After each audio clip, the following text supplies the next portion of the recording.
I realise that enchanting isn't for everyone, but for those survival players that want to make a good looking enchanting room, you've got a bit of a challenge on your hand, because you have to mix 15 bookshelves with one enchanting table and try and make it fit and look nice, and that's exactly what we're going to try and do in today's video.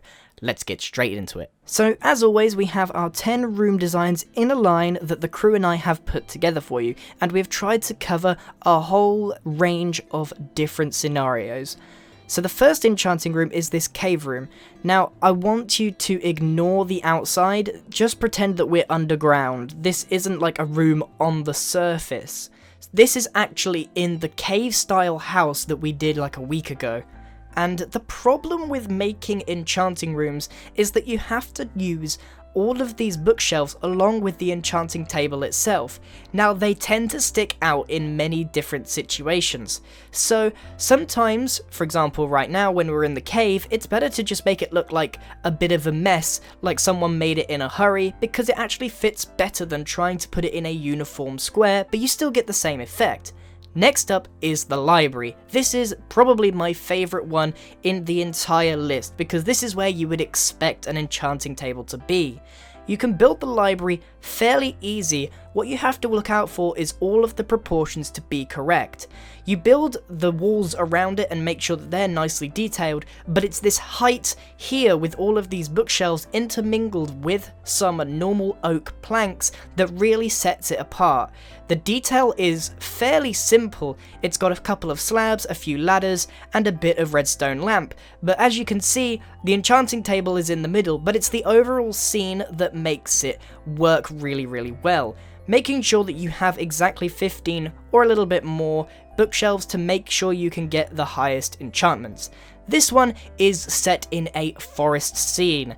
These are all custom made trees, but you could edit some that are already there.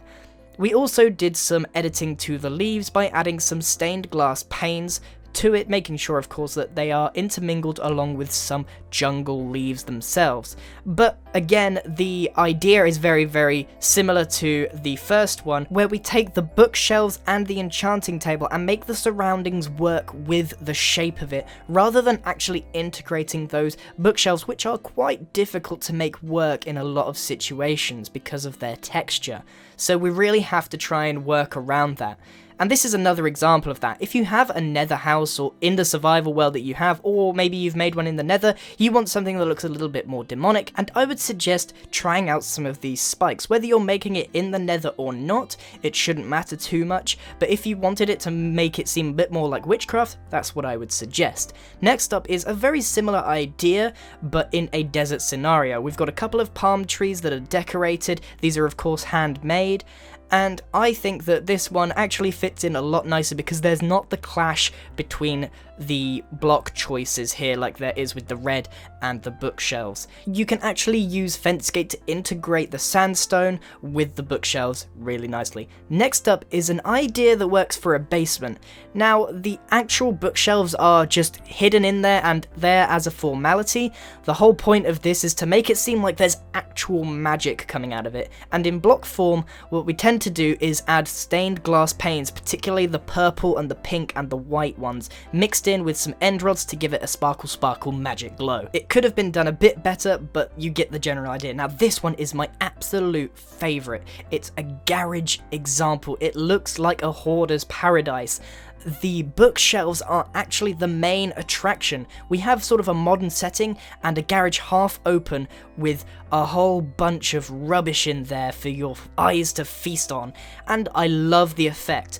When a build is done correctly, you create a story, you create an atmosphere, and this is one example where it's just perfect. If you struggled to get an enchanting table into your modern home, maybe this is how it's done. Next up is a method rather than a design. This actually tampers with a bit of redstone. See, we have no bookshelves here at all. That's because they're actually hidden in the floor. I know people probably know about this and you could move the lever where you want. I'm no redstone expert, but the idea is they're hidden in the floor, you whack the lever on and up they come, providing all 15 bookshelves that you need to enchant from.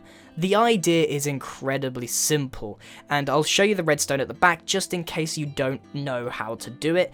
It is actually very simple redstone indeed. You just need some sticky pistons, some redstone, and a few repeaters, and bada bing bada boom, you've got yourself a fully functional hidden bookshelf for your enchanting table. You can of course adapt this to any situation, even ones that I've already shown you in this video. This is a proof of concept to show that you can hide them if you hate the bookshelves that much. This one is more of a little fun project. If you made like an igloo house town or something, you could just have one dedicated to enchanting like this. I'm not going to show you too much of it, it's really simple. Anyone could make a little igloo like that. Lastly, we have a sort of magical floating island one. This is end themed, and you will need to go to the end to pick up some of these blocks. But as you can see, the example here is very simple to create, although the blocks that you need are a little hard to acquire. It's just a bunch of floating islands with a bit of magic around them, which is in the form of glass panes, particularly purple, and I think it looks pretty nice. So that's all 10 designs, the garage one being my absolute favourite, and secondly the library one. I think these ones in particular just outweigh all the others because the design requires the bookshelves to work. Most of these designs are sort of just trying to mask the fact that we got a couple of ugly blocks there, but those two in particular are just amazing for utilising the block itself. So, we've got 10 designs. I'd love to see what you guys come up with. As always, you can tweet your pictures at me and I'll give you some feedback there. Thank you very much for watching, everyone. I hope you enjoyed this video. A big thank you to the crew for putting these together for me, and their names will be in the description. Thanks again for watching. Goodbye!